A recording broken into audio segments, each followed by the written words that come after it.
Ethan sat in the crowded airport terminal, clutching the small photo of his father in one hand. His fingers trembled, though the photo was worn smooth from years of holding it. His father's smiling face looked back at him, the kind of smile that gave him courage. But courage felt far away right now. He was just 12 years old, and this was the first time he was boarding a flight all alone. His mother had hugged him so tightly at the airport entrance, whispering, "You'll be fine, my brave boy. Just think of Dad watching over you." He nodded, but now, sitting near the gate, his legs bounced nervously as the announcement came over the speakers. Flight 237 to Denver is now boarding. His stomach turned at the sound. He stood slowly, trying to act like the adults around him, but he felt so small, so fragile. As he walked down the jet bridge, he remembered how his father used to tell him stories about the sky. His dad had been a small plane hobby pilot, taking Ethan on tiny weekend flights over the countryside. Ethan had loved those days, sitting in the front seat and pretending to be in control. "See this," his dad had once said, pointing to the yoke. "If you keep the wings level, you'll keep the plane safe." But that was just play. Now, looking through the window of this massive aircraft, he wondered how anyone could control something this big. The inside of the plane was buzzing with voices. People were placing bags, chatting, and finding seats. A flight attendant with a warm smile noticed Ethan's nervous face and said gently, "Hello, sweetheart, traveling alone?" Ethan nodded. "Well, you're in good hands. Seat 14A, right here by the window. You'll get the best view." She helped him with his small backpack, and he slid into the seat. The window seat always reminded him of his father pointing out clouds, saying, "That one looks like a castle, doesn't it?" Ethan stared at the white puffy shapes outside, trying to find something comforting. When the engines roared to life, his heart pounded like a drum. He tried to distract himself by looking around the cabin. In the aisle seat next to him sat Ann, old man with kind but tired eyes. "First flight?" the man asked with a gentle grin. Ethan shook his head but then whispered, "First time alone." The man nodded with understanding. "You'll do fine, lad. Flying is safer than driving a car. Just trust the pilots. Trust the pilots." Ethan repeated those words in his mind like a prayer. As the plane took off, the force pushed him back into his seat. His ears popped, and he gripped the armrest tightly. He glanced at the old man, who simply closed his eyes and smiled like he'd done this 1,000 times. After a while, as the plane leveled off, the tension in Ethan's shoulders softened just a little. The flight attendant passed by with drinks, offering him a cup of juice. He thanked her quietly, his voice almost lost in the hum of the engines. For a while, it almost felt normal. He stared out the window, watching the world below turn into tiny patches of green and brown. But then he heard something, a hushed conversation between two flight attendants in the aisle. Their faces looked serious, and one of them glanced toward the cockpit door. "Severe weather ahead," he heard one of them whisper. Ethan's ears perked up. His heart started racing again. He turned to the old man beside him. "Did you hear that?" The man opened his eyes slowly. "It's nothing to worry about. Pilots know how to handle storms." But Ethan couldn't shake the fear growing in his chest. 20 minutes later, the plane shook with a sudden jolt. The passengers gasped, and a baby started crying somewhere in the back. Ethan grabbed the armrest, his juice spilling on his lap. The lights flickered for just a second. "Ladies and gentlemen, please fasten your seatbelts," came the captain's voice. It sounded steady, but something about the tone felt off. Ethan's palms were sweating now. He looked toward the front of the plane. The cockpit door, always closed, seemed unusually quiet. A flight attendant rushed forward, knocking on the door lightly. She slipped inside, leaving the passengers murmuring in confusion. Minutes passed, but she didn't come back out.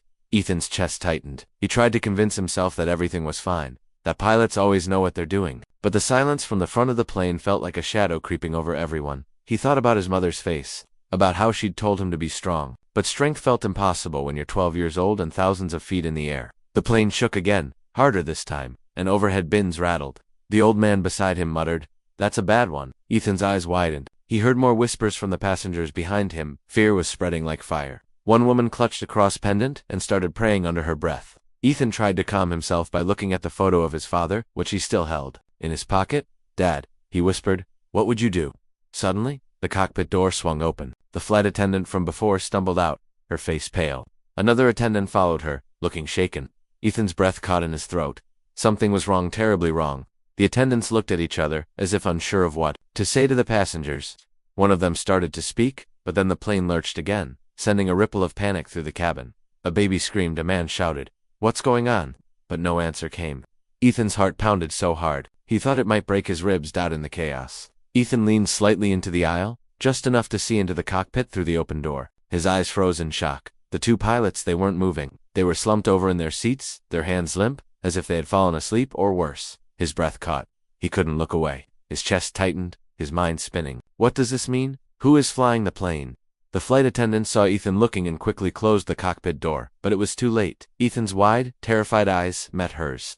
She knelt beside him, her voice trembling. "Listen, you saw what's happening, didn't you?" Ethan nodded slowly, too scared to speak. Her voice dropped to a whisper. "The pilots, they're unconscious.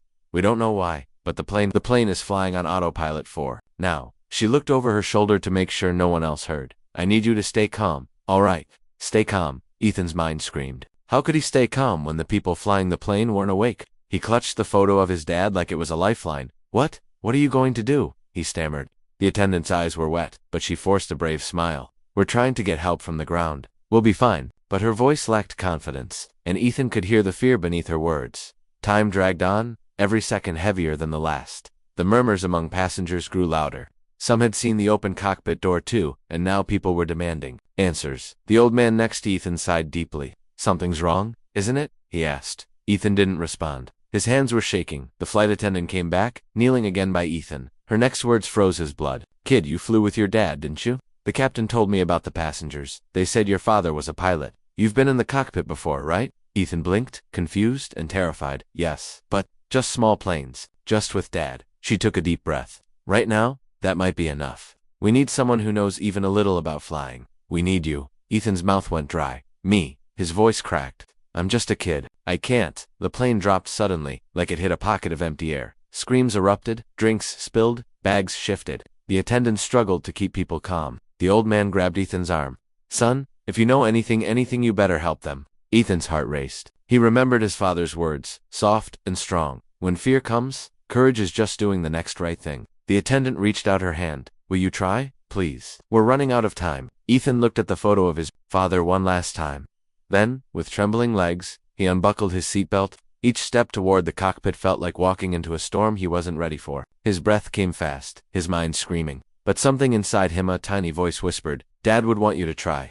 He stepped into the cockpit, his eyes sweeping over the blinking lights, the endless buttons, the overwhelming sight of controls he didn't understand. His hands felt numb. I don't know what to do," he whispered. The attendant placed a headset on his head. "We'll guide you. The ground crew will help." Ethan sat down in the co-pilot's seat, his feet barely reaching the pedals. He stared at the yoke, remembering his father's hands guiding his own on that small plane. "Just keep the wings level," his father's voice echoed in his memory. His trembling hand reached forward. The storm outside roared, lightning flashing through the windshield. The attendant's voice broke through the crackle of the radio. "Ground control. Are you there? We have a 12-year-old boy in the cockpit. He's our only chance." Ethan swallowed hard. His fingers brushed the controls. He felt the weight of every soul on that plane pressing down on his shoulders. His father's voice, his mother's face, the crying passengers, it all swirled. In his mind, he whispered, "Please, Dad, help me." Then, with a shaking breath, he gripped the yoke. And just as he did, the plane tilted violently to the left. Ethan gasped, his heart slamming in his chest.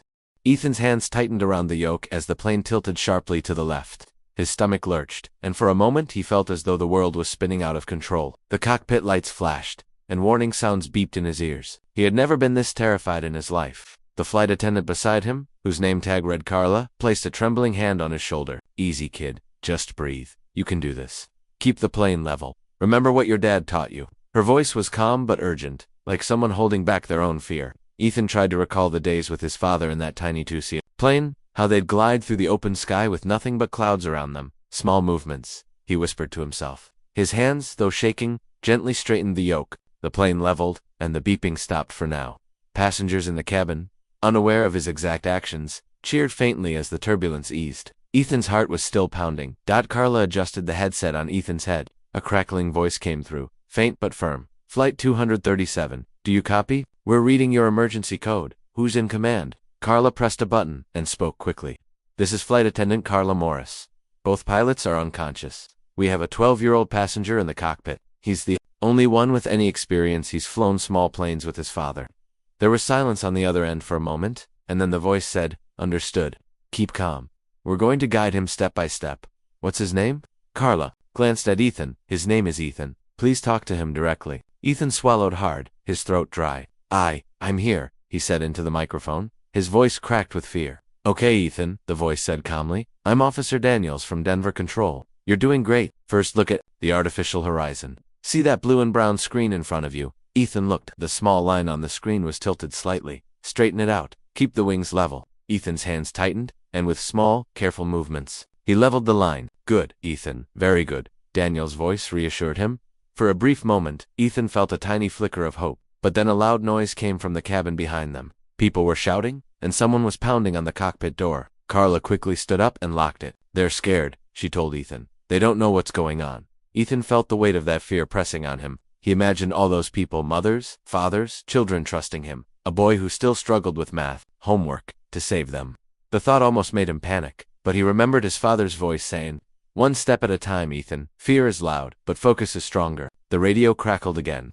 "Ethan, do you see your speed indicator? We're going to need to slow down a bit. Gently pull back on the throttle lever to your left." Ethan's eyes darted over the sea of controls, his pulse pounding. I think this is it," he said nervously, gripping the lever. "That's right," Daniels confirmed. "Now, just a little bit, slow and steady." Ethan's fingers moved, his heart hammering as the engine's roar softened slightly. He glanced out the window. The storm clouds looked darker ahead. "Ethan," Daniels said, his voice firm, "we have severe weather in your flight path. We need you to adjust course to avoid the storm. Can you turn the heading knob to 0-9-0? Ethan stared at the controls. "Which one is that?" Carla quickly pointed to the heading selector. "Here, this one. Just turn it gently." Ethan's hand shook as he turned the knob. The plane slowly banked to the right. His stomach dropped again, but he forced himself to breathe. "Good job, Ethan. You're flying the plane now." The words hit him like a shock.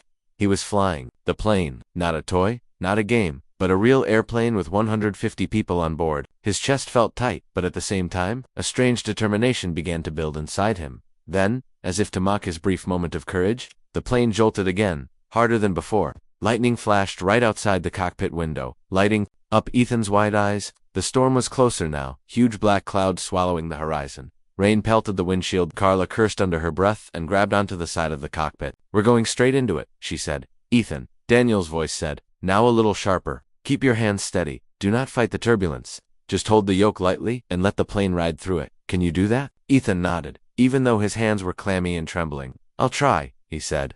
The plane shook violently, like a giant hand was tossing it around. Screams echoed from the cabin. Ethan bit his lip so hard he tasted blood, but he didn't let go of the yoke. Suddenly, a loud alarm blared in the cockpit. Ethan's eyes went wide. "What's happening?" he cried. Carla looked at the panel, her face pale. "Altitude warning. We're dropping." "Ethan, listen to me," Daniels said through the headset, his tone firm but calm. "Pull back on the yoke, but not too hard, smooth and steady. We need to bring the nose of the plane up." Ethan's heart pounded in his ears. He gripped the yoke, his small hands barely wrapping around it. Come on, he whispered, as he gently pulled back. The plane shuddered, but began to climb again. "Good job, kid. That's it. You're doing it," Daniels encouraged. The old man from earlier suddenly appeared at the cockpit door, banging on it. Carla cracked it open just enough to see him. "Let me help," he said. "I flew cargo planes in the military years ago." Carla looked back at Ethan, unsure. Ethan stared at the man's weathered face. "Can he help?" Ethan asked. Daniel's voice came over the radio. "If he has experience, let him in."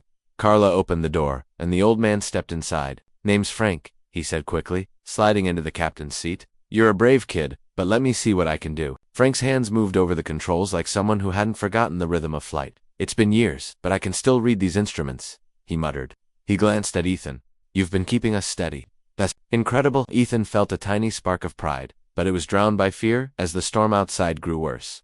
The radio crackled again. "Flight 237, we've lost part of your signal due to the storm. Be prepared for temporary communication blackout." "Great," Frank grumbled. He turned to Ethan. "We might have to do this blind for a while. You ready for that?" Ethan's throat tightened, but he nodded. He thought of his father again, of how proud he'd be if he saw him now. For the next few minutes, they worked together. Frank guided Ethan's hands on the yoke, teaching him how to make tiny corrections during turbulence. "Don't fight the plane," Frank said. "Feel it. Let it tell you what it needs." Ethan didn't fully understand, but he tried. Each time the plane shook, his instinct was to pull too hard, but Frank's calm voice kept him steady. Then, without warning, a deafening crack split the air. Lightning struck the right wing. Sparks flew outside the window, and the cabin lights flickered. Ethan's breath caught in his throat. "The wing," he shouted. Carla gasped, covering her mouth. Frank's face was grim. "We've got damage, but we're still flying. We just need to keep her steady." Ethan's arms ached from gripping the yoke so hard. Sweat dripped down his forehead.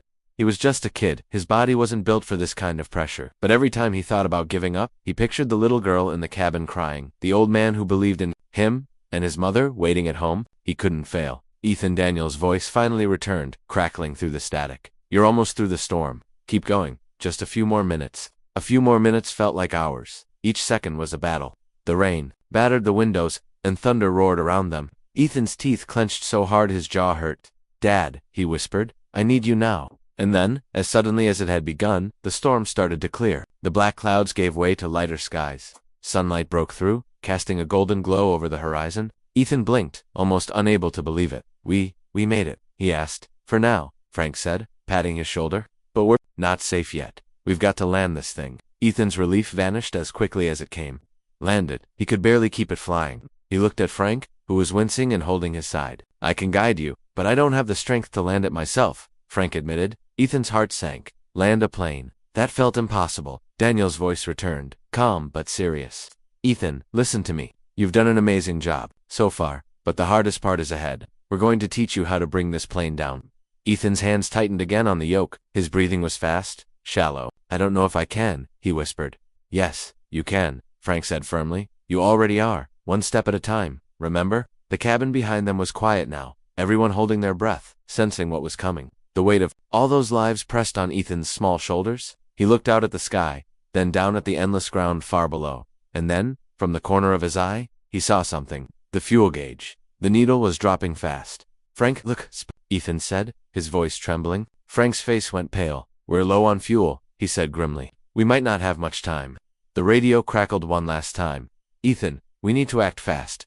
Do you understand? You don't have time to doubt yourself now. Ethan stared at the controls, his pulse thundering in his ears. He was just 12, but maybe that didn't matter anymore. The alarm in the cockpit was deafening, a shrill sound that cut through Ethan's thoughts like a blade. His hands tightened on the yoke, his small knuckles turning white. What's happening now? He shouted over the noise, his voice cracking with fear. Frank, sitting in the captain's seat, leaned forward to scan the blinking lights and warning messages flashing across the panels. His weathered face went pale. Fuel pressure is dropping faster than I thought. We might have a leak. Carla, who stood just behind them, gasped. A leak? How long do we have? Frank didn't answer right away, his jaw clenched as he studied the instruments. Finally, he said in a low voice, if we don't find a place to land soon, maybe 20 minutes, maybe less. 20 minutes? Ethan's mind spun. 20 minutes? To learn how to land a plane, when he didn't even know what half the buttons did. He swallowed hard, his throat dry. The radio crackled again. Flight 237. We're reading your fuel warning. Ethan, listen to me. This is Daniels again. We'll find you a runway, but we need you to stay calm. Do you copy? Ethan nodded shakily, his voice trembling. I copy. Daniel's voice continued, steady and reassuring. First, check your altitude. You need to keep us steady while we find you a place to land. Don't let the plane climb too high or drop too fast. Ethan's eyes flickered over the instruments. He recognized the altitude gauge from when he flew with his dad. 7,000, he said softly. Good, Daniels replied. Keep it there. You're doing great. Frank leaned closer to Ethan. Kid, you're better than most grown men I've seen in a cockpit for the first time. You've got guts. Ethan looked at Frank, his lip trembling. I'm scared. Frank gave a small smile. So am I, but bravery isn't about not being scared. It's about doing it anyway. The storm had passed, but the sky ahead was still cloudy. The sun was breaking through in patches, painting the clouds in golden orange. For a second, Ethan felt like his dad was up there, watching from somewhere in the light. It gave him a tiny sliver of strength. Carla stepped closer, whispering, should we tell the passengers what's happening? Frank shook his head. Not yet. If they panic now, it'll make this harder. Let's wait until we have a plan. The radio clicked again. Daniel spoke, his voice sharper this time. Ethan, listen carefully. The nearest runway is too far. You won't have the fuel to get there. We're looking for an emergency landing strip, maybe even a highway. We'll guide you. Ethan's heart dropped. A highway. Could this plane even land on something like that? He wanted to cry, but he couldn't. Not now. Ethan, Daniel said again, look outside. Do you see anything below you? A field? A road? Anything flat? Ethan craned his neck, peering through the window. His breath fogged the glass. There's a big open field, he said, pointing. Frank squinted. It's risky. Too many trees around it. We need something wider. The minutes ticked by like hours. Every second felt heavier. Ethan's arms ached from holding the yoke steady. He was just a kid, but now he was holding the lives of everyone on board in his shaking hands. Then the radio burst with static. Ethan, this is Daniels again. We might have found something. A private airstrip, 10 miles ahead. It's short, but it's your best shot. Can you turn the plane to heading 085? Ethan blinked, confused. Heading 0-8-5. Frank pointed at the heading dial. Turn it here, kid. Like this. Ethan grabbed it, his fingers trembling as he turned the knob. The plane banked slightly to the right. His stomach dropped, but he forced himself not to panic. "Good," Daniels said through the radio. "You're on course. Now, we need to get you ready to descend." Ethan's chest tightened. Descend. That meant landing. "I can't do this," he whispered. Frank put a hand on his shoulder. "Yes, you can. I'll talk you through it. You just have to listen." Carla leaned close to Ethan's ear. "You're our hero right now. Every single person back there is counting on you, and I believe you can do this." Her voice cracked with emotion. Ethan felt tears sting his eyes, but he blinked them away. He couldn't break down. Not now. Radio crackled again. Daniel's voice was serious. "Ethan, I'm going to walk you through this like a game. Just follow the steps, one at a time. First, reduce your altitude slowly. Pull back the throttle just a little." Ethan's small hand shook as he reached for the throttle lever. His fingers brushed the cool metal. He pulled it gently. The engines roared less loudly, and the plane began to descend. "Good. That's perfect," Daniel said. "Now, keep your eyes on the horizon. Don't let the plane drop too fast." Frank guided him. "Small corrections. You're doing fine." The cabin behind them grew quieter. People sensed that something important was happening. A little girl's voice carried through the silence. "Mommy, are we going to be okay?" Ethan heard it, and his chest tightened. He had to make sure they would be okay. The plane descended. Slowly, but then it jolted again. A sudden gust of wind hit them, and Ethan almost lost control. He gripped the yoke with all his strength. "I can't," he cried. Frank grabbed his hand. "You can. I've got you." Together, they steadied. The plane. Daniel's voice came through again, firmer. "You're almost there, Ethan. I can see you on radar, but listen carefully. The airstrip is short, and you'll need to slow down a lot before you touch down." Ethan's mind raced. How could he slow a plane this big? His father's voice echoed in his memory. "Brakes are important, but slowing in the air is about angle and flaps." "Daniels," Ethan said into the headset. "How do I use the flaps?" Daniels sounded impressed. "Good question, kid. Look for the lever labeled flaps. Pull it down one notch when I say." Ethan scanned the panel, his hands shaking, until he found the lever. "Now," Daniels said. Ethan pulled the lever gently. The plane shook slightly, but he kept it steady. "Perfect. That'll help you slow down." The open field of the emergency airstrip was now visible in the distance. Ethan's heart pounded so hard it hurt. Frank took a deep breath. "This is it, kid. You're going to bring us down. I'll help you with every step." Carla knelt beside his seat, whispering, "Everyone believes in you. Ethan, do this for your dad. Do this for yourself." Ethan looked at the picture of his father taped to the dashboard. He whispered, "Dad, I hope you can see me. I hope I make you proud." Daniel's voice grew urgent. "Ethan, we're running out of fuel fast. We need to start final descent. Are you ready?" Ethan's voice shook, but he said, "I'm ready." "Okay," Daniels continued. "Ease back the throttle more. Start lowering the nose slightly." Ethan did as he was told.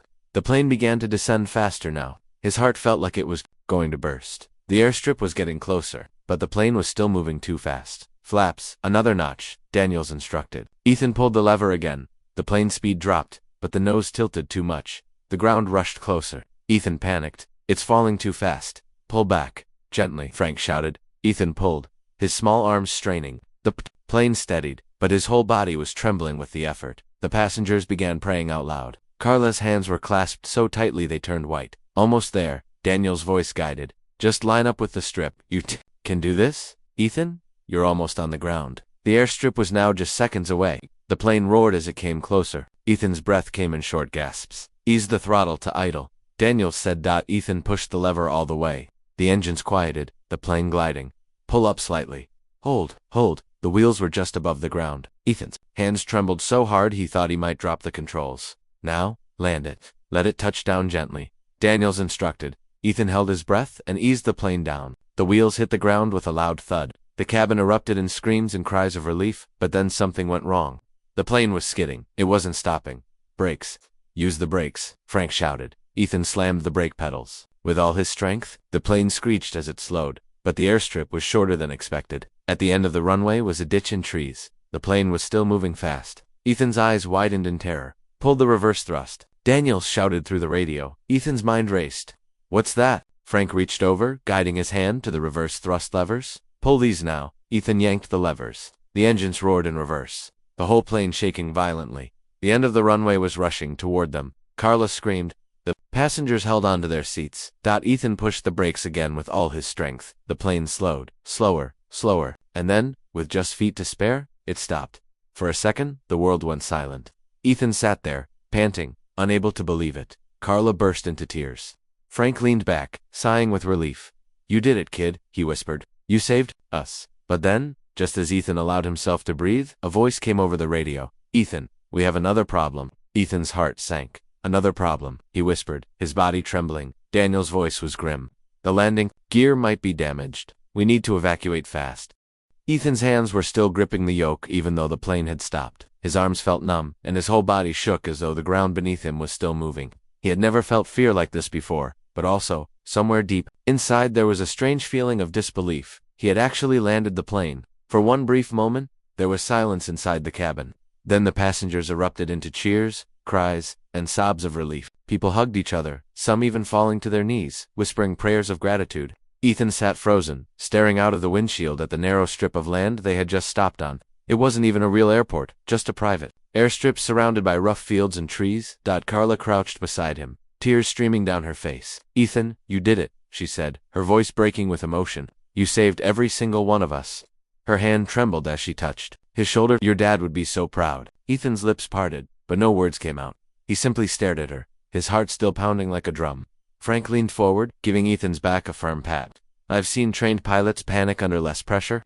Kid, you're a hero. Ethan blinked at him, his chest rising and falling as he tried to understand what had just happened. Then the radio crackled. Flight 237, this is Daniels. Do you read? Frank grabbed the headset. We're down, Daniels. The kid landed us. We're all alive. Daniel's voice came back, filled with disbelief and relief. That's incredible. We'll send emergency crews right away. But before anyone could truly relax, the plane shuddered slightly. Carla frowned. What was that? A faint popping sound came from beneath the cabin, followed by a grinding noise. Frank's expression darkened. The landing gear took a beating. If it collapses, we'll have to evacuate fast. Carla's eyes widened. Should we tell the passengers? Frank nodded. Better to prepare them now. Carla unlatched the cockpit door and stepped into the aisle. The cabin was still buzzing with relief and nervous laughter, but her serious face immediately quieted everyone. Ladies and gentlemen, she began, her voice firm but calm. We need everyone to remain seated and listen carefully. The landing gear may not be stable. We need to prepare for a possible evacuation. The relief in the cabin vanished, replaced by a wave of fear. People started whispering, clutching their bags and each other. A man stood up, shouting, What? Do you mean unstable? Are we going to crash? Carla raised her hands. Please, stay calm. We're safe for now. But we need to be ready to leave the plane quickly if needed. Ethan peeked out from the cockpit, his small frame looking even smaller among the towering adults. People stared at him with wide eyes, whispers passing through the rows. Is that the boy who landed us? He's just a kid. He saved our lives. Some people smiled through their tears, others looked stunned. Ethan's cheeks flushed. He didn't feel like a hero. His hands were still shaking, his heart still racing. He wanted to run to his mother and bury his face in her arms, but there was no time for that. Frank's voice pulled him back. Ethan, we need to shut down the engines. Ethan blinked. How? Frank pointed to the fuel levers. Push those all the way forward. We can't risk a fire. Ethan's trembling fingers moved slowly, carefully. The engines roared less and less until they were silent. The sudden quiet felt strange, almost too heavy. Then came a metallic groan from under the plane, followed by a loud snap. The whole cabin tilted slightly forward. Screams filled the air. Carla shouted, Stay in your seats. Frank swore under his breath. The front gear collapsed. We need to get out before this gets worse. The radio crackled again. Daniel's voice was urgent. Flight 237. Do you need to evacuate? Frank grabbed the mic. Yes, we're starting. Now, tell ground crews to hurry. Carla turned to Ethan. You stay here. You've done enough. Let me handle the passengers. But Ethan shook his head, gripping the armrest of the pilot's seat. I want to help. Carla looked at him, her eyes softening. All right, but stay close to me. The evacuation began. Carla's voice rang through the cabin as she gave instructions. Leave your belongings. Stay calm. Move quickly to the exits, but people were panicking. A woman tried to grab her heavy suitcase, blocking the aisle. I need my bag, she cried. A man yelled at her. Forget the bag. We need to get out. Ethan's stomach twisted as he watched the chaos. He wanted to shout at them to stop fighting, but his voice was too small. Frank stood and used his booming voice. Listen to her. If you don't move now, you'll regret it. Go. Slowly, the passengers began moving toward the emergency slides. Carla helped an elderly woman who was too weak to climb. Ethan followed, trying to calm a crying child by handing her the bracelet she'd given him earlier. Here, he whispered. For luck, the girl stopped crying just enough to look at him and nod. Suddenly, a strange smell filled the air. Frank sniffed sharply. Fuel's eyes darted toward the wing. Through the window, they could see a thin stream of liquid dripping onto the ground. We need to move faster, he barked. The tension rose like a storm. Carla's voice grew louder. Go, go, go. We don't have time. Ethan helped usher the last few passengers toward the exits. He could see fear in every face. A man grabbed his hand and said, "You saved us, son. Don't forget that." Ethan didn't know what to say. He just nodded. When the last passenger was gone, Carla turned to Ethan. "It's our turn." But just as they stepped toward the exit, there was a loud hissing sound from outside. Frank looked out the window, and his face went pale. "The fuel's leaking faster. If it catches fire." He didn't finish his sentence. Carla grabbed Ethan's arm. "We have to jump." Ethan hesitated, staring down at the slide that looked so steep and long. His legs felt frozen. But then Carla whispered, "Ethan, you already flew a plane. This is nothing." He nodded, gulped, and slid down the inflatable slide with Carla right behind him. They landed on the rough ground, rolling slightly before coming to a stop. Frank came last, his bad knee making it hard for him to slide. Carla and Ethan helped him to his feet. Emergency crews were already rushing toward them with fire hoses and foam. The smell of fuel was everywhere, making Ethan's nose sting. The passengers were gathered a safe distance away, some crying, some hugging, some pointing at Ethan with awe. "That's him," someone whispered, "the boy who landed the plane." Ethan felt overwhelmed by all the attention. He just wanted his mom. He looked at Carla, his voice small. "Can I call her?" Carla smiled, tears still on her face. "Yes, sweetheart, you should." Before he could, Daniel's voice came through a ham radio carried by one of the emergency workers. "We need to check something. There's a fire risk on the wing." Frank's face turned serious. "We have to move everyone farther back." But just as the crew started spraying the wing, a sudden burst of flame erupted near the landing gear. People screamed and ran back. Ethan froze, his eyes wide. It felt like the nightmare wasn't over yet. Carla pulled him close. "It's okay, they'll put it out." The firefighters worked quickly, dousing the flames with foam, but the sight of the fire made Ethan's heart race again. He had faced death in the sky. Was it going to find them on the ground too? Minutes felt like hours, but finally, the fire was out. A wave of relief passed through everyone. The captain of the fire crew approached Ethan, kneeling down to look him in the eye. "Son, I heard what you did. You saved every soul here. You should be proud." Ethan shook his head. "I was just scared. I didn't want anyone to die." "That's what real courage is," the firefighter said softly. Carla put an arm around Ethan. "Let's get you to safety, hero." But just as they began walking toward the emergency vehicles, Frank suddenly stumbled. He clutched his chest and collapsed. Carla screamed, "Frank!" Ethan's heart leaped into his throat. He ran to Frank's side. "What's wrong?" Frank's face was pale, his breathing ragged. "I am my heart." The emergency crew rushed in, lifting Frank onto a stretcher. "We need to get him to the hospital now," one of them shouted. Ethan's hands shook as he reached for Frank's hand. "You'll be okay, right?"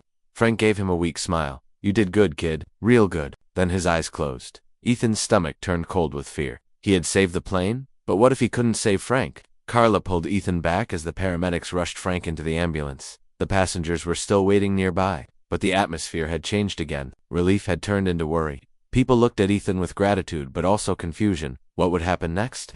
The radio crackled in the hands of a firefighter. Daniel's voice came through again. "Ethan, can you hear me? We need to debrief. But there's something else. We've learned why the pilots went unconscious." Ethan froze. "Why?" Daniel's tone was grim. "We believe it wasn't an accident." Ethan's breath caught when Daniel's voice crackled through the radio, sounding more serious than ever. "Ethan, listen to me carefully. We think the pilots didn't pass out because of natural causes. We believe something was tampered with on board." Carla froze, her eyes wide. "Tampered with? What are you saying?" Daniels hesitated before replying. "We're still investigating, but there are signs that the air system might have been poisoned." Ethan's stomach dropped. His mind raced back to when the pilots had both slumped over at almost the exact same time. He had thought it was some random illness or bad food, but now the idea that someone did this on purpose made his skin crawl. "You mean, someone wanted the plane to crash?" Ethan's voice trembled. "Exactly," Daniels replied. "We need to make sure everyone is safe on the ground, because whoever did this might still be nearby." Carla grabbed Ethan's shoulders, her face pale. "We need to keep the passengers calm. No one can know this yet, if they panic." She didn't finish her sentence, but Ethan understood. The passengers were already shaken from the landing, and the fire. They didn't need more fear, but Ethan's mind was spinning. Why would someone do this? Was there someone dangerous among the passengers? He scanned the crowd of people standing near the emergency vehicles. Most of them were hugging loved ones or talking in shocked whispers. But then he noticed a man standing. Apart from the group, he was tall, with a dark jacket and a baseball cap pulled low over his face. He wasn't talking to anyone. He just stood there watching the plane with a strange cold look. Ethan nudged Carla. "Who is that guy?" Carla followed his gaze. "I don't know. I don't remember seeing him during the flight, but I was busy." Her voice trailed off as she studied the man. Something about him seemed wrong. Frank was still in the ambulance with the paramedics. Unconscious but stable, they said. Ethan wanted to go to him, but the sight of the strange man made him uneasy. Daniel's voice came again through the radio. One of the firefighters was holding Ethan. I need you to listen. Security teams are on their way to check everyone on the ground. Until then, stay with Carla. Do not go near the plane or any stranger. Ethan's heart thumped faster. Why me? I'm just a kid. You're the one who kept everyone alive, Daniels said firmly. Whoever did this won't be happy. You stopped them. Stay alert. Carla put an arm around Ethan's shoulders. We'll be fine. Let's just stick together. The passengers were starting to settle near the buses that would take them to a nearby terminal. People were offering Ethan smiles, some even trying to thank him. A woman with tears in her eyes crouched down and hugged him. You saved my little boy, she whispered. Thank you. Ethan felt overwhelmed, but he nodded, mumbling, I just didn't want anyone to get hurt. But as more people gathered around him, Ethan noticed something strange. The man with the cap was moving closer, weaving through the crowd but not looking at anyone directly. His eyes, cold and sharp, were locked on Ethan. Ethan froze, his breathing quickening. Carla, he whispered. He's coming this way. Carla turned just as the man stopped a few feet away. Hey, Carla said firmly, can I help you? The man didn't answer right away. He tilted his head slightly, studying Ethan. You're the boy who landed the plane, he said finally, his voice low and rough. It didn't sound like a compliment, it sounded like an accusation. Ethan swallowed hard, stepping back slightly. I just did what they told me, he said softly. The man's lips curled into a faint smirk. Impressive. Not many kids could pull that off. Carla stepped between them. Who are you? Are you a passenger? The man didn't answer. Instead, he glanced over at the plane, his eyes narrowing as he saw the firefighters still spraying foam around the damaged landing gear. Then, without warning, he turned and started walking away toward the edge of the field. Wait, Carla called after him, but he didn't stop. Ethan's gut told him something was wrong. He's the one, isn't he? The one who hurt the pilots? Carla bit her lip. I don't know, but he's acting strange. Just then, one of the emergency workers approached them. We need to get everyone on the buses. It's not safe to stay near the plane. Carla nodded and guided Ethan toward the crowd, but Ethan couldn't stop looking over his shoulder. The man in the cap had disappeared into the trees beyond the airstrip. They boarded the bus, but Ethan sat near the window, his eyes scanning the field outside. He couldn't shake the feeling that this wasn't over.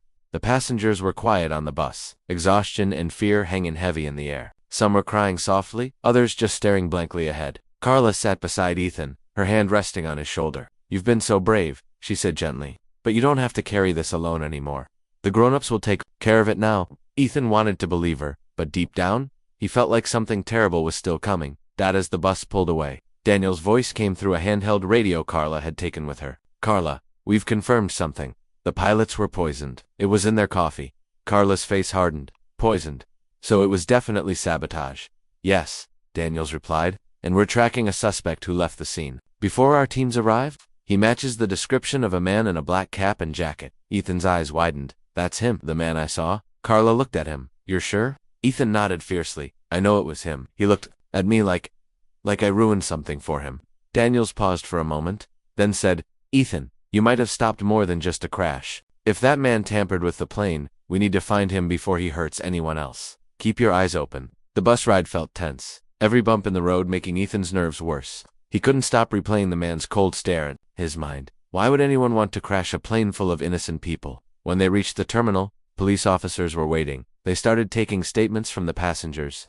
Carla and Ethan were guided into a small waiting area where an officer asked Ethan questions. You were in the cockpit the whole time, the officer asked. Ethan nodded. Did you see anyone near the pilots before they collapsed? Ethan shook his head. No. But that man with the cap? He didn't talk to anyone. He just watched. Everything? Carla added. He wasn't with the other passengers when we evacuated. He kept his distance. The officer wrote everything down. We'll find him, he said. But then Ethan overheard something that made his heart sink. Another officer was talking to Daniels on a radio, saying, the suspect might still be in the area. We're locking down the perimeter, but there's a chance he's trying to blend in with the crowd. Ethan looked around nervously. The terminal was busy with emergency workers, passengers, and airport staff.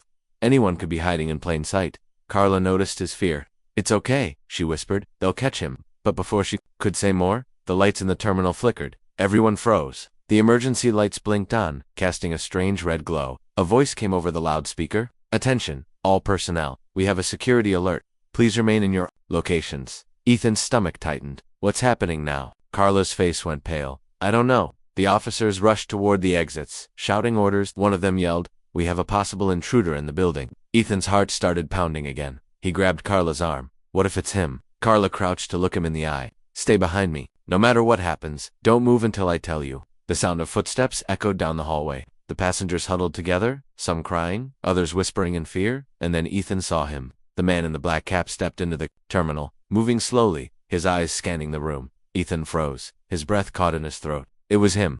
Ethan's heart raced so hard, he thought everyone could hear it. The man in the black cap walked slowly into the terminal, his eyes scanning every face. There was something cold and deliberate in his movements, like he was searching for someone. Ethan felt Carla's hand grip his shoulder tightly. She leaned down and whispered, "Stay behind me. Don't say a word." The terminal was tense and silent, except for the faint hum of the emergency lights. People whispered nervously, pointing at the man, but no one dared approach him. The police officers were still at the other end of the building, checking doors. After the security alert, Ethan's chest tightened. "What if they don't see him?" he whispered, his voice trembling. Carla glanced at the officers in the distance, then back at the man. "They'll see him soon, but we can't let him. Notice you." The man's gaze swept across the passengers huddled together. When his eyes landed on Ethan, he stopped walking. A slow, unsettling smile curved on his lips. He tilted his head slightly, like he'd found exactly what he was looking for. Ethan's breath hitched. His legs wanted to run, but they felt glued to the floor. Carla stepped in front of him, blocking the man's view. "Can I help you?" she said, her voice sharp and firm. The man didn't answer at first. He just stared at Carla, his smile fading into something colder. "You're the flight attendant, aren't you?" His voice was low, almost a growl. "You were on flight 237. Carla stiffened.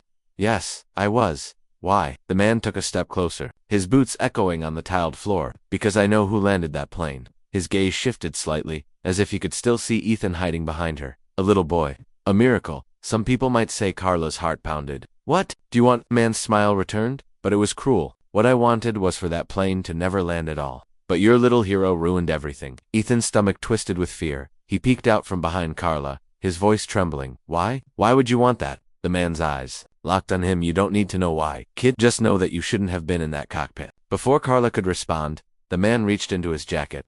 Carla's eyes widened, and she immediately shoved Ethan behind a row of chairs. "Run, Ethan," she shouted. Ethan's legs finally moved. He scrambled toward the far end of the terminal, his breath coming in short gasps. People screamed and scattered as the man pulled something shiny from his jacket. Ethan couldn't tell if it was a weapon or something else. "Stop him," Carla shouted at the top of her lungs. To nearby security, guards turned and saw the man. "Hey, you there?" they yelled, running toward him. The man spun around and bolted toward a side door. Ethan ducked behind a counter, his small body shaking. He peeked out just in time to see the man disappear through the door, with 2 guards chasing him. Carla ran to Ethan and crouched down. "Are you okay?" Ethan nodded weakly, though his face was pale. "He was looking for me," he whispered. "He wanted me gone because I stopped him." Carla hugged him tightly. "You're safe now. They'll catch him." But even as she said it, she wasn't sure. The man had moved with a kind of confidence, like he had a plan. Daniel's voice came through the radio Carla carried. "We've got reports of a suspect in the terminal. Is everyone safe?" Carla grabbed the radio. "It's him, Daniels. He was here. He was after Ethan." Daniel's voice turned urgent. "Get everyone locked down in a secure room. We can't risk him coming back." The officers quickly ushered the passengers into a waiting lounge, locking the doors. Carla guided Ethan to a chair in the corner. "Just sit here. You're safe with me." But Ethan couldn't calm down. His mind was still racing. What if he comes back? What if he hurts someone else? Carla crouched beside him. "Ethan, listen to me.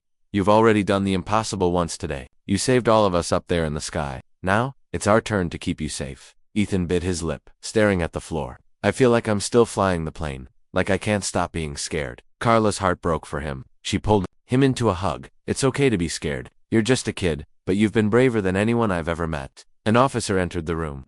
"Ma'am, we need you to give us a description of the suspect. The boy too, he might have seen details we missed." Ethan nodded shakily and described the man as best as he could. Black cap, dark jacket. His eyes were mean, like he didn't care about anyone. The officer wrote everything down and promised they would find him. But Ethan still felt uneasy. He glanced out the window of the lounge and thought he saw movement near the edge of the field, a figure slipping between the emergency vehicles. He blinked, unsure if it was his imagination. "Carla," he whispered, "I think I saw him again." Carla followed his gaze. The figure was gone now, but she didn't want to take chances. She went to the officer. "Can we move the kids to a safer area?" The officer nodded. "We're arranging a police escort to take everyone to a secure facility nearby." The passengers began boarding the buses again, this time under heavy guard. Carla held Ethan's hand as they walked outside. The air was cooler now, the sun sinking low in the sky, but Ethan's fear only grew. On the bus, Ethan sat by the window again. He scanned every shadow, every person outside. He couldn't shake the feeling that the man was still out there, watching. Carla sat beside him, trying to distract him. "You know, When I was your age, I used to dream about being brave like this. I never thought I'd meet someone who could face what you did today." Ethan shook his head. "I wasn't brave. I just didn't want people to die." "That's what bravery is," Carla said softly. The bus ride was quiet, everyone too exhausted and shaken to speak. When they reached the secure facility, police officers checked every passenger again, making sure no one suspicious had slipped in. Inside, the building was quiet and warm, with chairs, blankets, and water for everyone. Ethan sat on a chair, staring at his trembling hands. He thought about Frank, lying in the hospital. He thought about his dad and how much he wished his father were here to tell him what to do. Carla knelt in front of him. "Ethan, are you okay?" "I don't know," Ethan admitted. "I feel like it's not over. What if he tries again?" Carla sighed and sat next to him. "Then we'll face him, together." But before they could say more, one of the officers came in, his face grim. "We just got word. The suspect escaped the airport perimeter. We believe he's armed." The room erupted into whispers and nervous voices. Carla's face went pale. "Where is he now?" "We don't know," the officer said. "But we're putting this place on full lockdown." Ethan's chest tightened. He couldn't help it, tears welled in his eyes. "Why is this happening? I just want to go home." Carla hugged him tightly. "You will, I promise." The officers began checking all the doors and windows of the facility, making sure everything was secure. But as Ethan looked out one of the windows, he thought he saw a shadow moving by the fence outside. His breath caught. "Carla," he whispered, pointing. "Look." Carla came to the window and froze. There, just beyond the fence, was the man in the black cap. He was standing still, staring straight at the building. Even from a distance, Ethan could feel the weight of his gaze. The officer nearest to them shouted, "He's here. Call for backup, now." The man turned and ran into the trees as police sirens blared. Ethan's hands clenched into fists. "He's not going to stop, is he?" Carla looked down at him, her voice soft but determined. "No, but neither will we." Outside, the search began again. Flashlights cut through the darkening woods as officers spread out. Ethan stood at the window, watching, his fear mixing with something else, a burning determination. He didn't know why that man wanted to hurt them, but he knew one thing: he wasn't going to let him win. And deep down, Ethan felt that this was just the beginning of something even bigger. The night outside the secure facility was cold and dark. Flashlights swept over the trees while police officers shouted orders to each other. Ethan stood by the window, his small hands pressed against the glass. His heart thumped loudly in his chest as he watched the woods. Somewhere out there, the man in the black cap was hiding, waiting. Carla came over and gently pulled him away from the window. "Ethan, you need to rest. You've been through too much already." Ethan shook his head. "I can't rest. He's out there. What if he comes back?" Carla knelt down and looked into his frightened eyes. "Listen to me. You're safe inside here. There are police everywhere. They won't let him get close to you." But Ethan wasn't convinced. He looked at me like he wanted me gone. "What if he gets inside?" Carla wrapped an arm around his shoulders. "If he tries, we'll stop him. But you can't stay awake all night worrying. You need your strength." Ethan bit his lip and nodded weakly. But inside he knew he wouldn't sleep. The officers began setting up extra lights around the perimeter of the building. Some of them checked every lock and window. Tall officer came in and spoke with Carla. "We've got teams searching the woods. He won't get far if he tries to come here. We'll catch him." Carla nodded, but Ethan could tell she was still worried. The passengers were huddled together in the large waiting area. Some of them were wrapped in blankets, others whispering about what had happened. A few of them smiled at Ethan when they saw him, but he didn't feel like a hero anymore. He felt like a target. One of the officers approached Ethan. "Hey champ, you're the kid who landed that plane, right?" Ethan nodded slowly. The officer smiled. "You're tougher than most adults I know. Don't worry, we'll keep you safe." Ethan tried to smile back, but his chest felt heavy. Hours passed, and the night grew quieter. The search teams outside hadn't found anything. Carla sat next to Ethan on a bench. "Maybe he's gone," she whispered, more to herself than to Ethan. But Ethan shook his head. "He's not gone, he's waiting." Carla sighed, brushing the hair from his face. "You're just scared. That's normal." Suddenly the lights flickered, everyone froze. The hum of the overhead lights dimmed, then went out, plunging the room into darkness. Gasps and cries filled the air. Someone shouted, "What's happening?" Ethan grabbed Carla's hand. "It's him. I know it's him." The emergency lights came on a second later, bathing the room in a dim red glow. The officer's radio crackled. "Power cut at the perimeter. We think the suspect is trying to breach the fence." Carla's grip on Ethan's hand tightened. "Stay with me," she said firmly. The officers rushed toward the exits, their flashlights cutting through. The dark Ethan's heart pounded as he looked toward the window again. This time, he saw movement. A dark shape slipped between the floodlights outside, moving fast. "There," he shouted, pointing. An officer turned and saw the shadow. "We've got eyes on him." The passengers started panicking. Some stood up. Others grabbed their children, their voices rising in fear. Carla raised her voice over the chaos. "Everyone stay calm. Stay together." The officers outside shouted orders, but then a loud banging sound came from the side door. Bang! Everyone froze. Someone was trying to break in. Carla pulled Ethan behind her. Stay back, she whispered. The door rattled again, and Ethan's heart leaped into his throat. The officers ran to the door, guns raised. Step away from the building, one of them yelled. The banging stopped. Silence filled the air for a few seconds. Then a voice came. From outside, cold and mocking, you can't hide him forever. Ethan felt a chill run down his spine. He knew that voice. It was the man in the cap. One officer shouted, "Put your hands where we can see them." But instead of responding, the man threw something against the door. There was a loud metallic clang, and smoke started seeping through the edges. Gas, one officer shouted. Everyone moved to the back of the building.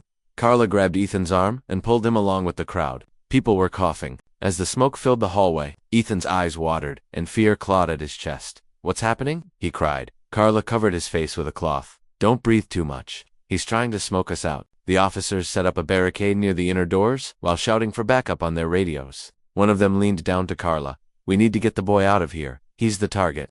Ethan's eyes widened. "Me? Why me?" The officer glanced at him, his expression serious. "Because he stopped whatever plan he had. He's angry, and he wants to finish it." Carla knelt in front of Ethan, holding his face. "Listen to me. You're safe. I'm not letting anyone hurt you." The emergency exit at the back of the building was opened, and the passengers were let out into the cold night air. Police vehicles, with flashing lights, formed a protective line around them. Ethan shivered as Carla wrapped a blanket around his shoulders. The dark woods stretched beyond the fence. Somewhere out there, the man was hiding. Ethan couldn't shake the feeling that he was watching them even now. Daniel's voice came through a police radio. "We've got special units on the way. Get the boy into a secure vehicle." Carla crouched beside Ethan. "They're going to take us to the police station. It's safer there." Ethan nodded weakly, but his mind was still spinning. "Carla, what if he follows us?" Carla smiled gently, though her eyes were worried. "Then we'll have more people protecting us." A police officer opened the door of an armored SUV. Carla helped Ethan climb inside, then followed him. Two officers sat in the front, their radios buzzing with updates. The vehicle started moving, its tires crunching over gravel. Ethan sat by the window, his blanket clutched tightly around him. The flashing lights from the police cars made the night seem even darker. He stared into the woods, and for a moment, he thought he saw a glint of something like eyes reflecting the light. He blinked, but it was gone. The drive felt long. Carla kept glancing at him. "You're shaking," she said softly. "Are you cold?" Ethan shook his head. "Not cold. Just scared." Carla placed her hand over his.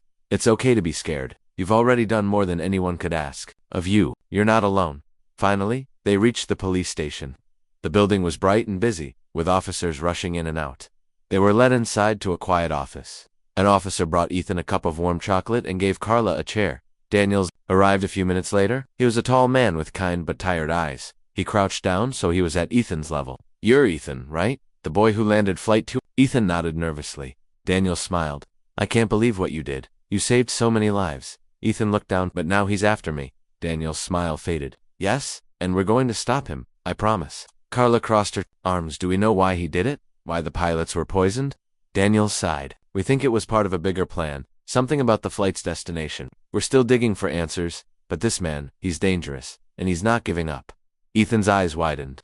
"So he's still coming." Daniels placed a hand on Ethan's shoulder. "We'll catch him before he gets close again.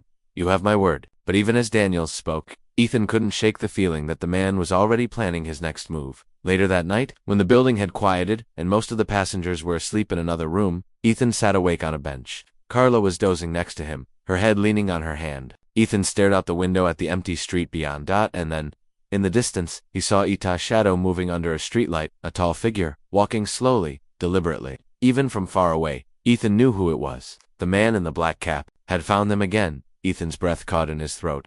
He whispered, "Carla, wake up." Carla stirred, blinking. "What is it?" Ethan pointed with a shaking hand. "He's here, outside." Carla's eyes followed his gaze, and when she saw the figure, she gasped. "Stay here," she whispered, grabbing her radio. "Daniels, he's outside the station." The radio crackled with Daniel's voice. "Stay inside. We're locking everything down." But before anyone could react, the man moved fast, disappearing into the shadows. The shadow of the man in the black cap disappeared behind a building, but Ethan's heart was still racing. The sight of him standing under the streetlight was burned into his mind. Carla gripped the radio tightly. "Daniels, he's here. He's outside the station." Daniel's voice came back, sharp and urgent. "Stay where you are. We're locking down the building now. Don't let anyone near the doors." Carla looked at Ethan, her face pale. "Ethan, stay close to me. Do not move, no matter what you hear." Ethan nodded, but his hands were trembling. Officers ran through the halls, locking doors and pulling down metal shutters. The station's lights flickered slightly, and an eerie silence settled over the building. Somewhere in the distance, a siren wailed. Ethan sat on the bench, his knees drawn to his chest. "Why won't he stop?" he whispered. "What does he want from me?" Carla crouched down beside him. "I don't know, but we'll stop him. You've been brave before, you can be brave again." Suddenly, there was a loud bang at the front of the building. Everyone jumped. An officer shouted, "He's trying the front gate." Footsteps pounded down the hallway as officers moved to the front entrance. Ethan clung to Carla's arm. "Is he coming in?" Carla pulled him behind her. "No one's coming in here without going through all of them," she said, pointing to the officers gathering with shields and flashlights. The radio on the desk crackled again. Daniel's voice was urgent. "We have units surrounding the station. He's not getting away this time." Ethan's heart eased for a second, but then they heard another sound of scraping, like metal against concrete. One of the officers turned to the others. "That's not the front door. That's the side alley." Carla's eyes widened. "He's trying another way in." Ethan felt his stomach drop. He whispered, "He's smart. He knows where to go." Two officers ran toward the alley entrance, while the others stayed to guard the front. Carla grabbed Ethan's hand. "We're going to the back room. It's safer there." She led him through a narrow hallway into a storage room with no windows. It was dim and filled with boxes and supplies. "Stay here, Ethan," she said, crouching to meet his frightened eyes. "I'll be right outside." Ethan grabbed her arm. "Don't leave me alone." Carla's face softened. She sat down next to him, pulling him into a hug. "Okay, I'm staying, but we have to stay quiet." The sound of shouting echoed from the front of the building. The officers were calling out warnings, their voices tense. Then came another sound glass breaking. Ethan's blood turned cold. "He's inside," he whispered. Carla tightened her hold on him. "Not for long. They'll stop him." Footsteps echoed in the hallway outside the storage room. Ethan's breath caught. These steps were slow, deliberate, too quiet to be the rushing feet of an officer. He looked at Carla, his eyes wide. "Carla, what if that's him?" Carla's face tensed. She picked up a heavy flashlight from the shelf and whispered, "Stay behind me." The door handle rattled slightly. Ethan froze. His pulse was so loud in his ears that it drowned out everything else. Carla raised the flashlight, ready to strike if someone came in. But then a voice called softly from the other side of the door. "Carla, it's Daniels. You in there?" Carla exhaled sharply, relief washing over her face. "Yes, it's us." She opened the door quickly. Daniels stepped inside with two officers. His face was hard. He tried to break in through the side, but we scared him off. "We think he's circling the building." Ethan shivered. "He's not going to stop, is he?" Daniels crouched down in front of Ethan. "Not until we catch him, but that's going to happen tonight. We've set traps around the perimeter. If he tries again, we'll have him." Carla pulled Ethan close.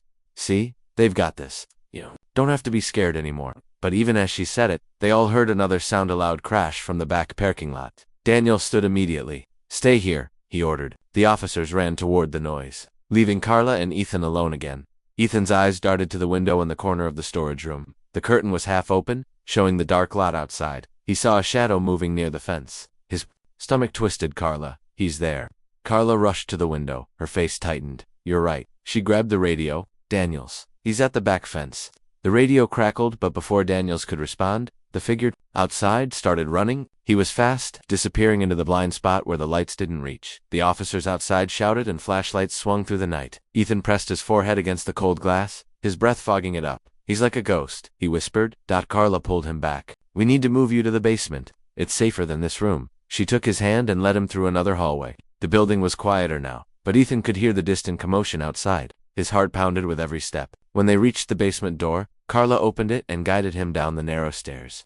The basement was dark and cold, with old shelves and a single table. Ethan sat on the bottom step, hugging his knees. "I hate this. I wish my dad was here. He would know what to do." Carla sat beside him. "Your dad would be so proud of you. You saved so many people today." Ethan shook his head. "But I can't save anyone now. I'm just hiding." Carla placed a hand on his shoulder. "Sometimes hiding is the bravest thing, because it means you're giving others the chance to fight for you." Ethan didn't answer. His mind was too full of fear and confusion. Suddenly, they heard another sound, this time from above them, a loud creak, like someone stepping on the floorboards. Carla froze.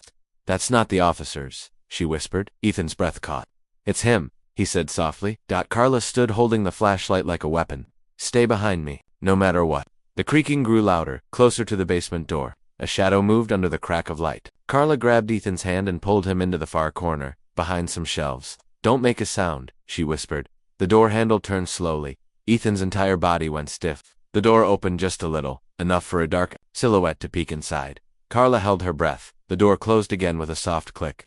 Footsteps retreated. Ethan let out a shaky breath. He's looking for us.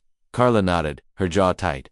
We have to stay hidden until Daniels finds him. Minutes felt like hours as they sat in the corner, listening to every sound. Then, from upstairs, they heard shouting, "We've got him." "Stop right there." Ethan jumped to his feet. They found him. Carla grabbed him. "Wait, don't run up yet." There was a struggle, the sound of things crashing, and someone yelling angrily. Then Daniel's voice rang out. "Suspect is down. We've got him." Carla's shoulders sagged with relief. "It's over." Ethan looked at her with wide eyes. "Really?" "Yes," she said, smiling for the first time. "In hours. It's over. Ethan, you're safe now." She led him upstairs, where officers were handcuffing the man in the black cap. His face was twisted with anger as he glared at Ethan. "You think you won, kid?" he spat. "This isn't over." Ethan stepped behind Carla, his stomach twisting, but Daniel stepped between them. "You're done," he said to the man. "You're not hurting anyone else." The man was dragged away by officers, but his words echoed in Ethan's mind. "This isn't over." As the doors closed behind the suspect, Carla knelt in front of Ethan. "It's really over now," she whispered. "He's gone." Ethan nodded. Slowly, but a part of him still felt uneasy. What if the man had friends? What if this was just one piece of something bigger? Daniels came over and placed a hand on Ethan's shoulder. "You did good, son. You've got more courage than most grown men, I know." Ethan looked up at him. "Can I go home now?" Daniels smiled softly. "Soon. We just need to finish some things first." As Ethan sat with Carla, wrapped in a warm blanket, he finally let out the breath he'd been holding since the moment the pilots collapsed on the plane. Maybe, just maybe, this nightmare was really ending. Ethan sat quietly in the police station, wrapped in a blanket. For the first time since the flight, he felt like he could breathe. The man in the black cap was gone, handcuffed and locked in the back of a police car. Carla sat beside him, holding a warm cup of tea. "It's over now," she said gently. "You're safe, Ethan." Ethan nodded, but his mind wouldn't rest. The man's last words echoed in his head. "This isn't over." Daniels came in, his expression calm but serious. "The suspect has been taken into custody," he said. "We'll keep him under guard while we investigate what happened on the flight. You both did well tonight." Ethan looked up at him nervously. "What happens now?" Daniels crouched down so they were eye to eye. "Now you go home and rest. We'll take care of the rest." Home. The thought of home made Ethan's chest tighten. He hadn't seen his dad in weeks. His dad didn't even know what had happened yet. Carla touched Ethan's shoulder. "You want me to call your father?" Ethan nodded. While Carla stepped out to make the call, Ethan stared at the wall, lost in thought. Images of the plane, the falling altitude, and the man's cold stare flashed in his mind. What if this wasn't really over? What if someone else was out there? Carla came back. With a soft smile, "Your dad's on his way. He's driving through the night to come get you." Ethan's eyes lit up with relief. "Really? Really?" Carla said, brushing his hair back. "He's so proud of you. He said you're his hero." A few hours later, Ethan dozed off on the bench. He woke up to the sound of someone calling. His name? Ethan. His eyes fluttered open, and there was his father, standing in the doorway. "Dad!" Ethan cried, running into his arms. His father hugged him tightly, lifting him off the ground. "I'm here, buddy. You're safe now." Carla smiled as she watched them. "He's been so brave," she told Ethan's father. "He saved everyone on that plane." Ethan's dad looked at his son with tears in his eyes. "I can't believe what you did. You're amazing."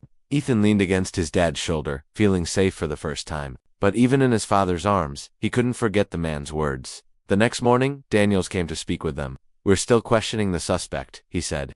"We found some strange things on him, a map, notes about the flight. We think he wasn't working alone." Carla frowned. "You mean there are more people involved?" Daniels nodded. "We believe so. We don't know how many, but we're looking." Ethan's heart sank. "What if they come after us?" Daniels looked him in the eye. "We'll protect you. That's a promise." Carla had to return to her airline, but she hugged Ethan tightly before leaving. "You're stronger than you think," she whispered. "Don't let fear win." Ethan and his father were finally allowed to leave the station. They drove away in his dad's car, the morning sunlight glinting off the road. For a moment, everything felt normal again. "We'll get some pancakes," his dad said, smiling. "How does that sound?" Ethan managed a small smile. "Okay." But as they drove, Ethan kept glancing at the rearview mirror. A black van seemed to be following them. His dad noticed his nervousness. "What's wrong, that van?" Ethan whispered. "It's been behind us since we left the station." His father frowned and checked the mirror. "It's probably nothing, but I'll take a different turn just to be sure." He turned onto a side street, but the van turned too. Ethan's stomach dropped. "Dad, it's following us." His father's face tightened. "Hold on, buddy." He pressed the gas pedal and sped up. The van kept pace, its engine roaring behind them. "Should we call Daniels?" Ethan asked, his voice trembling. "Good idea," his dad said, fumbling for his phone. But before he could dial, the van suddenly accelerated and pulled up beside them. The tinted window rolled down, and Ethan saw a face he didn't recognize, but the man's cold eyes looked just like the man in the black cap. Ethan's father swerved. Hold on. The van tried to cut them off. Panic shot through Ethan's chest. Dad, they're with him. They're part of it. His father turned sharply onto another road, tires screeching. We're not stopping. I'll get us to the nearest police post. Ethan gripped the seat as the van chased them through the streets. His heart was beating so hard he thought it would burst. The sound of the engine behind them grew louder, then out of nowhere, another car appeared, a police car, with its lights flashing. Daniel's voice came through a loudspeaker. Pull over now. The van tried to speed away, but the police car blocked it. 2 more police cars arrived, surrounding the van. Officers jumped out, guns drawn. Ethan's father pulled the car to the side, breathing hard. It's okay, buddy. They've got them. Ethan peeked out the window, his body trembling. The men in the van were pulled out and handcuffed. Daniels came over, his face grim. Looks like your friend in the black cap wasn't alone. We've been tracking his group. He just helped us catch 2 of them. Ethan's chest heaved as relief washed over him. Are they all gone now? Daniels crouched by the car window. We're not sure yet, but we're getting closer. Ethan's father put an arm around him. See? They can't hurt you now. But Daniel's next words made Ethan's stomach twist again. We found a note in the van. It mentions Flight 237. They were planning something bigger. Ethan looked up at Daniels. Something bigger. Daniels nodded. We'll talk about it when you're safe at home. We don't want you worrying. Ethan didn't answer. His mind was already worrying. What if the plane wasn't their only target? They drove home under police escort. When they arrived, Ethan's father hugged him tightly. You're safe here, he said, but Ethan wasn't sure. That night, Ethan couldn't sleep. He kept hearing the man's voice. This isn't over. He walked to the window and looked outside. The street was quiet, but his heart didn't calm. He whispered to himself, it's not over. I can feel it. The next day, Daniels called. Ethan, I need to talk to you and your dad, he said. Over the phone? We think there's one more person we haven't caught. Ethan's fear grew again. Who is it? Daniel's voice was serious. We're not sure, but we think they were watching you the whole time, even before the flight. Ethan's father took the phone, his face pale. What do you mean, watching him? Daniels paused. There are notes. Someone wrote about Ethan's seat number, his name, even his age. We don't know why, but he was part of their plans somehow. Ethan's chest tightened. Why me? He whispered. Daniels sighed. That's what we need to find out. Stay at home. We're sending someone to keep watch. Ethan hung up, his heart racing. He looked at his dad. Why would they want me? His dad knelt down. I don't know, buddy, but we'll find out. No one's going to hurt you, not while I'm here. But that night, as Ethan lay in bed, he heard a noise outside his window. A crunch of gravel. His breath caught slowly. He got up and peeked through the curtain, in the darkness. By the edge of the yard stood a figure, a tall shadow, watching the house. Ethan froze as he looked through the window. A tall shadow stood near the fence, not moving, just watching the house. His breath caught in his throat, and he stumbled backward, his heart pounding so hard it hurt. Dad, he whispered, his voice shaking. Dad, someone's outside. His father, who had just turned off the kitchen light, came rushing into the room. What? What did you see? Ethan pointed with a trembling finger toward the window. There by the fence? Someone's there. I saw them. His father frowned and moved carefully to the window, pulling the curtain back just enough to peek. Outside, for a moment, there was nothing but shadows. Then, under the weak glow of the streetlight, he saw a movement, a dark figure slipping behind a tree. You're right, his father said, his voice low. Someone's out there. Ethan felt panic rising in his chest. Is it him? Is it the man in the black cap? His father's jaw tightened. It could be one of his friends. Stay here. He grabbed his phone and called Daniels. There's someone outside my house, he said, his voice sharp. Send someone now. Daniel's voice came back instantly. Stay inside, lock every door and window. We'll be there in minutes. Do not go out. Ethan's father hung up and turned to his son. Go to the living room, now. Stay away from the windows. Ethan's legs felt weak, but he did as he was told. The house was quiet, except for the sound of his father locking every door and sliding the heavy bolt into place. The shadow outside moved again, closer this time. Ethan could see it through the gap in the curtains. He's coming closer, he whispered, gripping his father's sleeve. His father crouched down beside him. Listen, buddy, we're safe inside. They can't get in before the police come. Okay. But his father's voice wasn't as confident as he wanted it to be. Suddenly, there was a loud knock on the back door. Bang, bang. Both of them jumped. Open up. A deep voice called, rough and unfriendly. Ethan's heart stopped. Dad, don't open it. I'm not, his father said firmly, pulling Ethan behind the sofa. He called out, who's there? There was silence. Then the knocking started again, louder this time. Open up, or you'll regret it. Ethan's hands trembled as he clutched his father's arm. He knows we're in here, he whispered. I know, his father whispered back, but we're not opening that door. He grabbed a baseball bat from the corner and held it tightly. The sound of footsteps moved from the back door to the side of the house. The shadow passed by the window, tall and slow, like it was searching for a weak spot. Ethan's father whispered, get under the table, stay low. Ethan crawled under the table, his heart pounding in his ears. The sound of glass breaking suddenly shattered the silence. The kitchen window. Ethan's father jumped to his feet. "Stay there," he shouted as he ran toward the noise. Ethan's breath came fast and shallow. He peeked out from under the table and saw the dark figure climbing halfway through the broken window. His father swung the bat with all his strength. Crash. The bat hit the window frame, and the man fell back outside with a grunt. "Stay out of my house," his father shouted. The man scrambled to his feet, and Ethan could see his face now, a stranger. Not the man in the black cap, but his eyes were just as cold. He smirked as he backed away toward the fence. "This isn't over, kid," he called, his voice like ice. "We'll get what we came for." Then he ran into the night. Police sirens wailed in the distance, growing louder by the second. Within minutes, Daniels and 2 patrol cars pulled up to the house. Officers jumped out, flashlights sweeping the yard. "Are you both okay?" Daniels asked as he ran inside. Ethan's father nodded. "We're fine, but someone tried to break in. He got away." Daniels cursed under his breath. "We had a feeling. They might come after you again. They're looking for something." Ethan stepped out from under the table, his small body still shaking. "He said they'd get what they came for." "What does that mean?" Daniels crouched down in front of him. "We're trying to figure that out." "Ethan, do you remember anything unusual on the plane? Anything that might have been important?" Ethan shook his head. "Just the pilots and the controls. I didn't see anything else."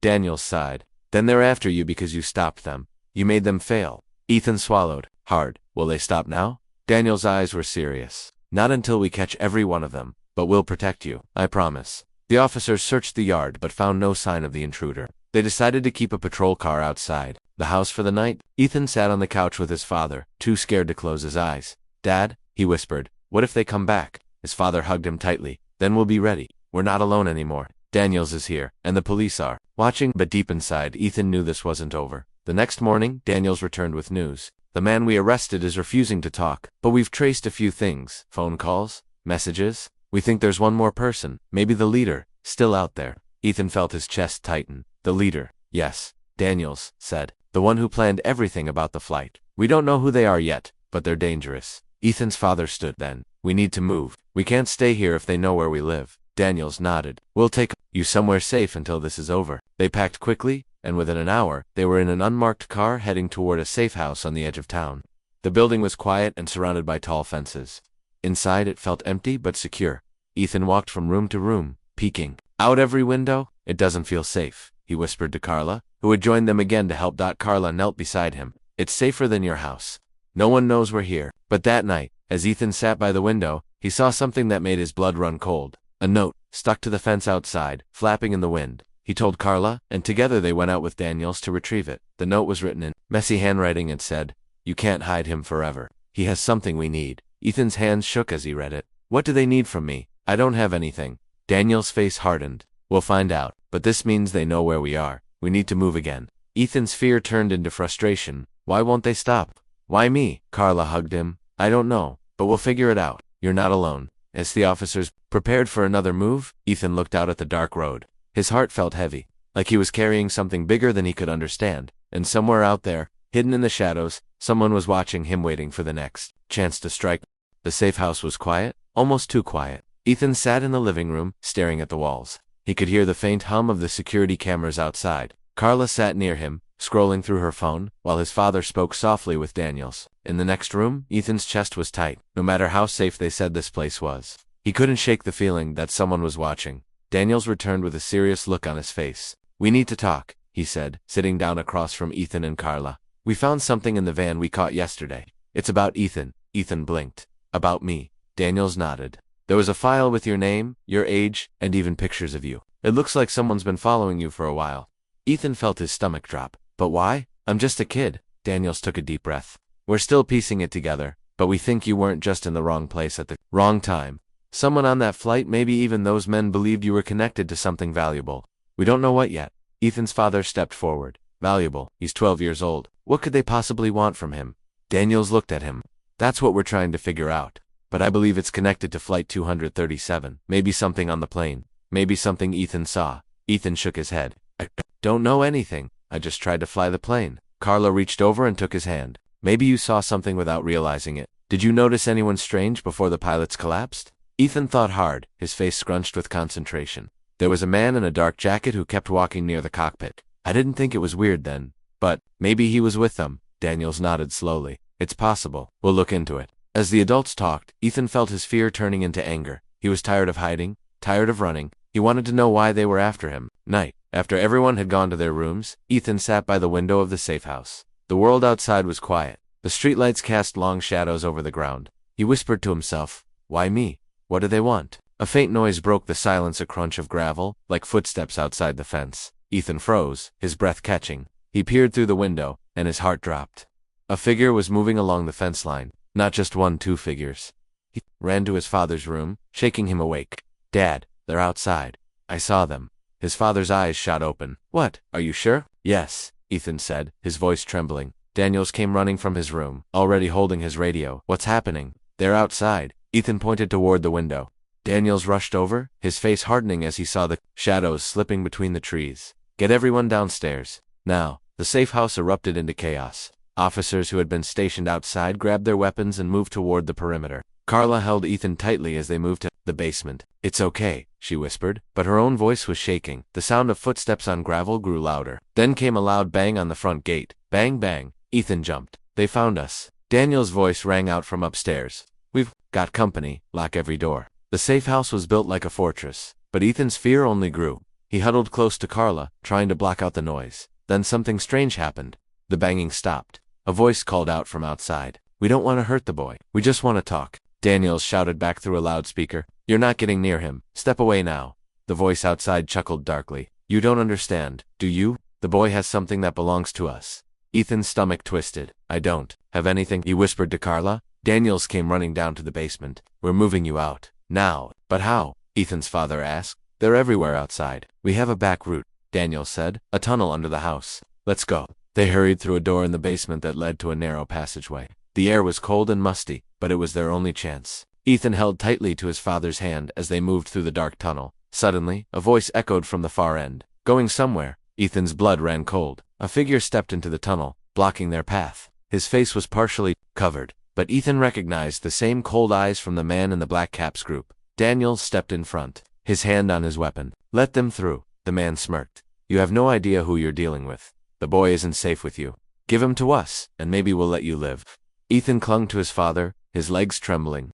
"Don't let him take me," he whispered. Daniels aimed his weapon. "Move, now." The man's smirk vanished. "You think you can stop all of us? He knows something. He saw something on that plane. Something that could ruin us." Carla's eyes widened. "What did he see?" The man didn't answer. He lunged forward instead. Daniels fired a warning shot, the sound booming through the tunnel. The man ducked and ran back into the shadows. "Go, go," Daniels shouted, pushing them forward. They ran through the tunnel until they reached a metal door. Daniels unlocked it, and they emerged into the dark woods behind the safe house. A black SUV was waiting, engine running. "Get in." Ethan scrambled into the back seat with his father and Carla. Daniels jumped into the driver's seat, and the car roared to life. They sped through the woods, the branches scratching the sides of the vehicle. "Where are we going?" Ethan's father asked.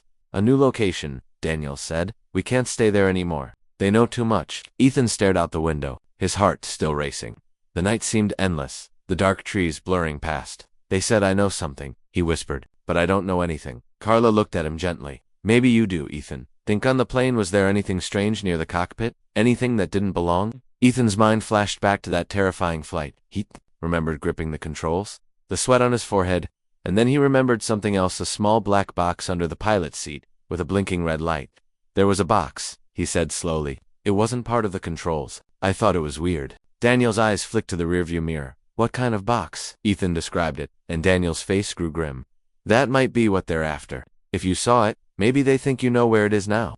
Ethan shook his head. "I don't. I just saw it for a second." Daniel's jaw tightened. "That doesn't matter to them. They'll keep coming until we stop them more, until we find out what was in that box." They drove 4 hours, finally arriving at an old cabin, deep in the mountains. Daniels parked the SUV and led them inside. "We'll stay here for now. No one knows this place." Ethan collapsed on the couch, exhausted. His father sat beside him, holding his hand. "We'll get through this," his father said softly. As the night stretched on, Ethan couldn't shake the image of those cold eyes in the tunnel, and deep down, he knew this wasn't over. Just before dawn, Daniel's radio crackled. A voice came through. "We found something in the safe house." The leader left a message. "What kind of message?" Daniels asked, his voice tense. The voice on the radio answered. It said, "The boy has until tomorrow night, or everyone he loves will pay." Ethan's blood ran cold. He looked at his father, then at Carla. The fear in their faces told him one thing: time was running out. The cabin in the mountains felt too quiet, like the calm before a storm. Ethan sat on the old wooden couch, his knees pulled up to his chest, while Carla and his father whispered with Daniels in the kitchen. The morning light coming through the windows did nothing to warm his fear. The words from the radio echoed in his mind. The boy has until tomorrow night, or everyone he loves will pay. He couldn't stop shaking. Dad, he said softly, why do they want me? What's in that box I saw on the plane? His father sat beside him, placing a strong arm around his shoulders. I don't know, buddy, but I swear we're going to figure it out. You're not alone in this. Daniels walked into the room, his face serious. We've traced the group's leader. He's dangerous and desperate. We believe he planted something on Flight 237, something illegal, maybe even deadly. Ethan, you might be the only person who saw where it was. Ethan's eyes widened. You mean that black box? The one under the pilot's seat? Daniels nodded. That's the one. We think it held data or evidence they don't want anyone to find. You seeing it made you a target. They probably think you know where it is now.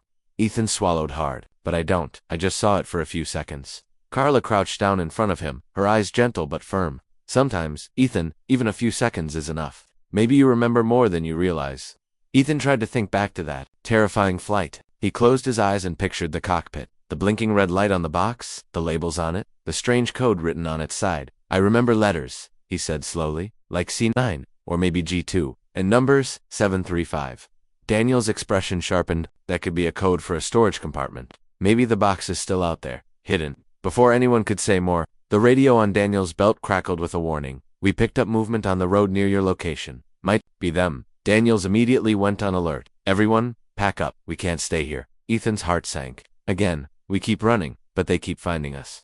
His father crouched down in front of him, gripping his shoulders. I know, but we have to stay one step ahead. We'll get through this. They hurriedly packed a few things they had. Carla helped Ethan put on his jacket while Daniels checked his weapon. But just as they were heading for the door, they heard the crunch of tires outside. A black SUV stopped in front of the cabin. Get down, Daniels hissed, pushing everyone behind the couch. He peeked through the curtains. 3 men stepped out of the SUV, dressed in dark jackets, their faces cold and determined. Ethan's heart raced. Is it them? Yes, Daniels whispered. And one of them is the leader?